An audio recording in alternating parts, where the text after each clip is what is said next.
श्रील प्रभुपाद की जय, गुरु गौरांग की जय। कल के सत्र में हमने रामानुजाचार्य के अंतिम उपदेशों को सुना। उन अंतिम उपदेशों में रामानुजाचार्य अपने शिष्यों को यही समझाना चाहते थे कि अगर गुरु का शरीर साथ में नहीं है तो शिष्य वाणी के द्वारा गुरु का संग प्राप्त कर सकता है। वाणी मुख्य है, वाणी शाश्वत है। जो गुरु आदेश अपने शिष्यों को देते हैं, अगर वह शिष्य गंभीरतापूर्वक उस आदेश का पालन करता है तो वह शिष्य हमेशा अपने गुरु के संग में रहता है। ये आचरण हम श्रील प्रभुपाद के जीवन चरित्र से भी सीख सकते हैं।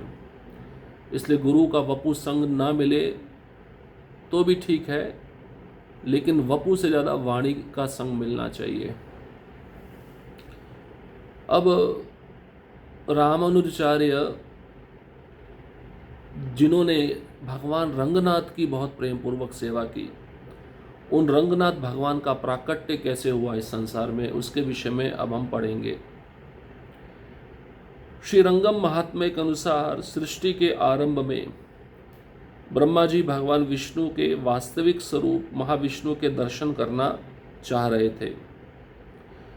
अतः उनसे कहा गया कि वे क्षीर सागर के तट पर तपस्या करें और भगवान के नामों का जप करें।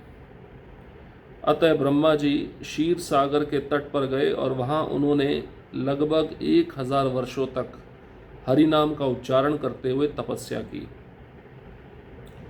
यह व्रत भगवान का दर्शन करने हेतु था। तब क्षीर सागर से एक बहुत ही सुंदर उज्ज्वल स्वर्ण श्रीरंग विमान विग्रह जिस पर विराजमान होते हैं उत्पन्न हुआ, जो चारों कुमार गंधर्व अप्सराओं से और महान ऋषि मुनियों से घिरा हुआ था।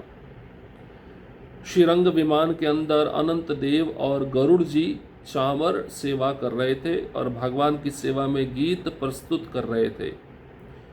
यह विमान भगवान विष्णु के वाहन गरुड़ के द्वारा उत्पन्न था और आदिशेष द्वारा उसके ऊपर फन फैलाया हुआ था। ब्रह्मा ने भगवान को आदिशेष के ऊपर विश्राम करते हुए पाया। अब श्रीरंग महात्म्य में बताया गया है कि सृष्टि जब प्रारंभ हुई तो ब्रह्मा जी की इच्छा थी भगवान विष्णु का दर्शन करने की। उनका जो स्वरूप है महाविष्णु, उसको देखने की इच्छा ब्रह्मा जी के मन में जागृत हुई। फिर ब्रह्मा जी को कहा गया, आप क्षीर मतलब दूध का सागर है, उसके तट पर जाइए, वहाँ पर तपस्या करिए। और तपस्या कैसे करनी है? भगवान के नामों का जप करते हुए। तो ब्रह्मा जी क्षीर सागर के तट पर गए और ब्रह्मा जी ने लगभग 1000 वर्षों तक हरिनाम का उच्चारण करते हुए तपस्या की। सबसे बड़ी तपस्या कलयुग में हरिनाम उच्चारण करना है। अब यह व्रत क्यों कर रहे थे ब्रह्मा जी? उद्देश्य था भगवान का दर्शन करना। उसी समय क्षीर सागर से एक बहुत ही सुंदर उज्ज्वल सोने का श्रीरंग विमान उत्पन्न हुआ, जिस पर भगवान विराजमान होते हैं। इस विमान के चारों तरफ 4 कुमार थे, गंधर्व थे, अप्सराएं थी, महान ऋषि मुनि थे। इन सबके द्वारा ये विमान घिरा हुआ था और उस विमान के अंदर अनंत देव और गरुड़ जी चामर सेवा कर रहे थे और भगवान की सेवा में गीत प्रस्तुत कर रहे थे, उनकी स्तुति प्रस्तुत कर रहे थे। ये रंग विमान भगवान विष्णु के वाहन गरुड़ के द्वारा उत्पन्न हुआ था और आदिशेष द्वारा इसके ऊपर फन फैलाया हुआ था। और ब्रह्मा जी ने भगवान महाविष्णु को आदिशेष के ऊपर विश्राम करते हुए पाया। मतलब ब्रह्मा जी की जो इच्छा थी जिस रूप देखने की, वह रूप भगवान ने उनको दिखाया उस विमान पर। ब्रह्मा जी के 1000 वर्ष तपस्या के पश्चात परम भगवान श्रीरंगनाथ देव के रूप में प्रकट हुए। ऐसा कहा जाता है कि ब्रह्मांड के सर्वप्रथम विग्रह श्रीरंगनाथ हैं। अन्य सारे विग्रह इन्हीं से ही प्रकट होते हैं। अतः विग्रह ब्रह्मा जी के हृदय में स्थापित हो गए और बड़े ही प्रेम और भक्ति से वे उनकी की पूजा और सेवा अर्चना करने लगे। भगवान ने उन्हें बताया कि वे स्वयं व्यक्त हैं, अर्थात विग्रह के रूप में स्वयं उपस्थित हैं। इसी प्रकार वे पृथ्वी पर अन्य 7 स्थलों श्री मुष्णम, वेंकटाद्रि, शालिग्राम, नैमिषारण्य, टोटाद्रि, पुष्कर व बद्री पर प्रकट होंगे। रंग विमान उनमें से सर्वप्रथम थे।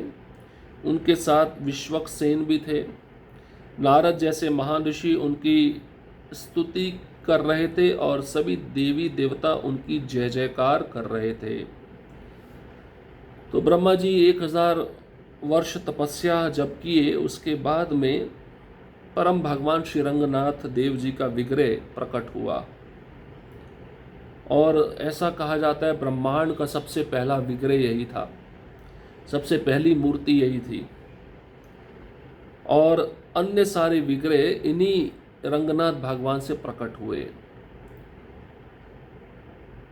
ये विग्रह ब्रह्मा जी के द्वारा हृदय में स्थापित हुआ और बड़े ही प्रेम और भक्ति से ब्रह्मा जी उनकी पूजा सेवा अर्चना करना शुरू कर दिए। और भगवान ने ब्रह्मा जी को बताया, मैं इसी रूप में उपस्थित रहता हूँ, ये मेरा व्यक्त रूप है। व्यक्त मतलब देखे जाने वाला। इसी प्रकार वे पृथ्वी पर अन्य 7 स्थलों पर प्रकट होंगे। भगवान ने ये भी ब्रह्मा जी को बताया। रंग विमान उनमें से सबसे पहला था। अब भगवान के साथ उनके पार्षद भी होंगे, तो एक पार्षद का नाम यहाँ पे दिए जिसका नाम है विश्वक्सेन। और नारद जी थे, महान ऋषि हैं, भगवान की स्तुति कर रहे थे। सभी देवी देवता भगवान का जय जयकार कर रहे थे। भगवान विष्णु के आदेशानुसार ब्रह्मा जी ने विरजा नदी के किनारे उनके इस रूप की स्थापना की। ब्रह्मा जी ने सत्यलोक में अत्यंत भव्य मंदिर का निर्माण भगवान रंगनाथ के लिए किया। बहुत समय तक भगवान रंगनाथ की सेवा आराधना करने के पश्चात उन्होंने सूर्य देव को उनकी सेवा में लगाया। तत्पश्चात उन्होंने इस सेवा का उत्तरदायित्व वैवस्वत मनु को प्रदान किया। उन्होंने आगे चलकर इक्ष्वाकु को यह सेवा प्रदान की। तो आप समझ सकते हैं विग्रह का इतिहास कैसा है। ये सबसे पहला विग्रह इस ब्रह्मांड का, और इस विग्रह की सेवा सभी सूर्यवंश के राजाओं ने की है। अब भगवान विष्णु ने ब्रह्मा जी को बताया कि मेरा जो विग्रह, इसको विरजा नदी के किनारे स्थापित कर दीजिए। ब्रह्मा जी ने वैसा किया। विरजा नदी आध्यात्मिक जगत और भौतिक जगत दोनों जगतों को जोड़ती है। और ब्रह्मा जी ने सत्यलोक में भगवान रंगनाथ के लिए बहुत ही सुंदर और भव्य मंदिर का निर्माण करवाया। बहुत समय तक भगवान रंगनाथ की सेवा आराधना में ब्रह्मा जी लगे रहे। उसके बाद में उन्होंने सोचा ये सेवा आराधना दूसरों को भी मिलनी चाहिए, भगवान की कृपा दूसरों तक पहुंचनी चाहिए। तब ब्रह्मा जी ने सूर्यदेव को रंगनाथ भगवान की सेवा में लगा दिया। और इसके बाद में सेवा का उत्तरदायित्व वैवस्वत मनु को दिया गया। वैवस्वत मनु ने आगे चलकर रंगनाथ भगवान की सेवा का अवसर इक्ष्वाकु राजा को दिया। ये सब सूर्यवंशी राजा, जिस सूर्यवंश में भगवान रामचंद्र प्रकट हुए। तो ये विग्रह रंगनाथ भगवान का अयोध्या में भी पूजा जाता था। महाराज इक्ष्वाकु का राज्य इस भूतल पर अयोध्या में स्थापित था, जो सूर्य परंपरा में आते हैं और सूर्यवंशी कहलाए जाते हैं। महाराज इक्ष्वाकु सोच रहे थे कि अब मेरे सभी सगे संबंधी, मेरे पिता आदि सत्यलोक में जाकर भगवान की सेवा पूजा कर सकते हैं, परंतु भविष्य में मेरे वंशज सत्यलोक जाने की योग्यता न होने के कारण भगवान रंगनाथ का दर्शन और सेवा नहीं कर सकेंगे।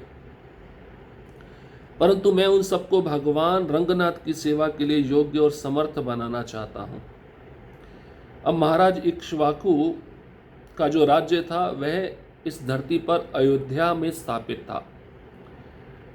ये अयोध्या सूर्य परंपरा में आता है, सूर्य वंश राजाओं के परंपरा में आता है, इसलिए ये सभी राजा सूर्यवंशी राजा कहलाए जाते हैं। अब महाराज इक्ष्वाकु सोच रहे थे, मेरे सगे संबंधी जितने भी हैं, चाहे मेरे पिता, मेरे बंधुजन, ये आदि सत्यलोक में जाकर भगवान की सेवा पूजा कर सकते हैं। उस समय तो इतने बड़े बड़े राजाओं के पास शक्ति होती थी, सत्यलोक जाकर भगवान रंगनाथ की सेवा करके वापस पृथ्वी पे आ जाते थे। अब उन्होंने सोचा, मेरे आगे आने वाले जो वंशज हैं, इनको सत्यलोक जाने की योग्यता शायद ही प्राप्त हो, क्या पता है सत्यलोक ना जा पाए और वहाँ पे जाकर भगवान रंगनाथ का दर्शन की सेवा ना कर पाए। अब मैं अपने वंशजों को भगवान रंगनाथ की सेवा के लिए योग्य और समर्थ बनाऊंगा, जिससे वह भी दर्शन कर सके भगवान रंगनाथ का और सेवा कर सकें। इसी कारण से महाराज इक्ष्वाकु के हृदय में भगवान को सत्यलोक से इस पृथ्वी पर लाने की गहन इच्छा थी।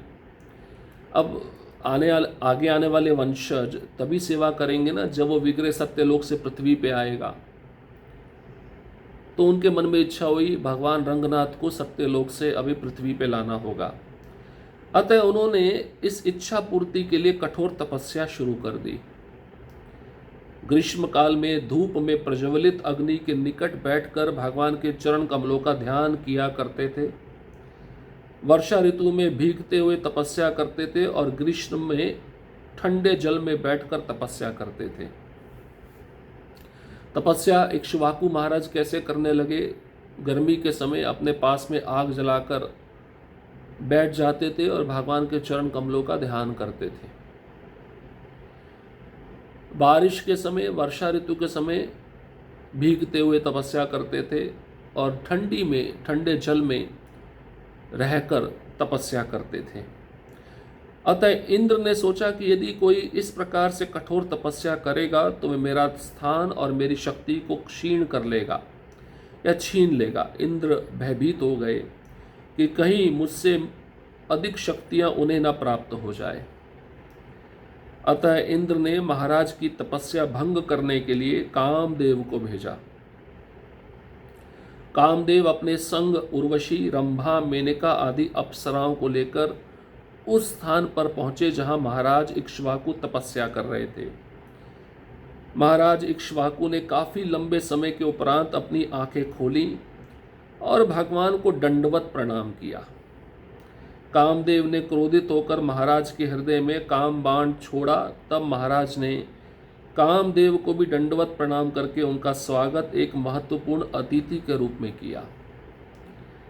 अब इक्ष्वाकु महाराज की तपस्या बहुत भीषण होती जा रही थी, तो इंद्र जो स्वर्गलोक में थे उनको भय हो गया कि ज़्यादा तपस्या करने से राजा मेरी शक्तियों को छीन लेगा या मेरा पद भी छीन लेगा, मेरा स्थान को भी छीन लेगा। इस उद्देश्य से इंद्र ने कामदेव और अन्य अप्सराओं को बुलाकर महान राजा इक्ष्वाकु की तपस्या को भंग करने का प्रयास किया। अब कामदेव अन्य अप्सराओं को लेकर उस स्थान पर पहुंचे जहां महाराज इक्ष्वाकु तपस्या कर रहे थे। काफ़ी लंबे समय तक इक्ष्वाकु राजा ने अपनी आंखें खोली नहीं थी। अब जैसे ही आंखें खोली तो उन्होंने कामदेव को दंडवत प्रणाम किया, उनका स्वागत किया एक अतिथि के रूप में। और कामदेव ने एक बाण छोड़ा, काम बाण छोड़ा महाराज इक्ष्वाकु की तरफ। महाराज इक्ष्वाकु ने कामदेव को अर्घ्य, आचमन आदि प्रदान किया और अत्यंत सुंदर शब्दों से उनका सम्मान किया। यह देखकर कामदेव पूर्णतः लज्जित हो गए। इक्ष्वाकु के हृदय में किसी भी प्रकार की इंद्र तृप्ति की इच्छा नहीं थी, ना ही उनके हृदय में क्रोध था। यह देखकर कामदेव और अप्सराएं आश्चर्यचकित हो गए। इंद्र के पास लौट कर जाने से पहले कामदेव ने महाराज इक्ष्वाकु को एक वरदान दिया कि भगवान रंगनाथ इस पृथ्वी लोक में आएंगे और उनकी सारी इच्छाएं पूर्ण होंगी। अब महाराज इक्ष्वाकु के द्वारा सम्मान जब कामदेव को मिला, अर्घ्य, आचमन इक्ष्वाकु राजा ने कामदेव को प्रदान किया। अत्यंत सुंदर शब्दों में महाराज इक्ष्वाकु ने कामदेव का सम्मान किया। तो इस सम्मान को देखकर कामदेव पूरी पूरी तरह लज्जित हो गया और इक्ष्वाकु के हृदय में किसी भी प्रकार की इंद्र तृप्ति की इच्छा नहीं थी। उनके मन में, उनके हृदय में कोई क्रोध भी नहीं था। जब ये भाव कामदेव और अप्सराओं ने देखे तो वह भी आश्चर्यचकित हो गए। हमने काम बाण छोड़ा, लेकिन इस काम बाण का कोई भी प्रभाव राजा पे नहीं हुआ। और इंद्र के पास जब लौटने के लिए वापस चले कामदेव अप्सराओं को लेकर, तो कामदेव ने महाराज इक्ष्वाकु को एक वरदान दिया कि आपकी तपस्या से प्रसन्न होकर भगवान रंगनाथ अवश्य इस पृथ्वी पर आएंगे और आपकी जो भी इच्छा है उसको पूर्ण करेंगे। यह समाचार सुनकर इंद्र अपना वज्र लेकर पृथ्वी लोक पर आए। जब उन्होंने अपने वज्र के द्वारा इक्ष्वाकु के ऊपर प्रहार करना चाहा, तब भगवान ने अपना सुदर्शन चक्र छोड़कर इंद्र के वज्र को नष्ट कर दिया। अंत में यह समाचार ब्रह्मा जी के पास आया कि महाराज इक्ष्वाकु रंगनाथ को पृथ्वी पर लाने के लिए कठोर तपस्या कर रहे हैं। यह सुनकर ब्रह्मा जी का हृदय विदीर्ण हो गया और रंगनाथ के समक्ष जाकर क्रंदन करने लगे। उन्होंने कहा, हे प्रभु रंगनाथ, आपको पृथ्वी पर ले जाने के लिए महाराज इक्ष्वाकु कठोर तपस्या कर रहे हैं। आप मुझे छोड़कर पृथ्वी लोक पर चले जाएंगे तो मैं कैसे जीवित रहूँगा। हे प्रभु, आप ही मेरे सब कुछ हैं, आप मेरे प्राणनाथ हैं, कृपया मुझे छोड़कर मत जाइए। तो यहाँ पे बताया गया है कि इंद्र को जब पता चला, इंद्र अपना वज्र नामक अस्त्र लेकर महाराज इक्ष्वाकु को मारने के लिए आए और अपना वज्र उन्होंने छोड़ा भी, लेकिन भगवान के सुदर्शन चक्र ने उस वज्र के प्रहार को नष्ट कर दिया।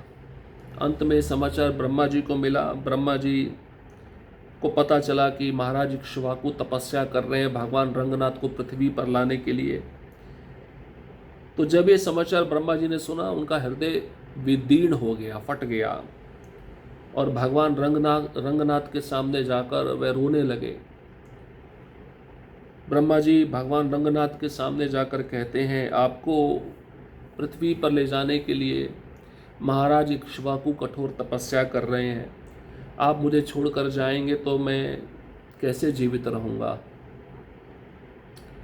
आप ही मेरे सब कुछ हैं, आप मेरे प्राणनाथ हैं, कृपया मुझे छोड़ के मत जाइएगा। ऐसा प्रार्थना ब्रह्मा जी भगवान रंगनाथ के समक्ष कर रहे हैं। अब भगवान रंगनाथ ब्रह्मा जी के द्वारा की गई इस प्रार्थना को किस प्रकार से उत्तर देते हैं, क्या कहते हैं ब्रह्मा जी को, उसको हम अगले सत्र में श्रवण करेंगे। हरे कृष्णा कृष्ण कृष्ण हरे हरे, हरे राम राम राम हरे हरे। श्रील प्रभुपाद की जय, गुरु गौरांग की जय।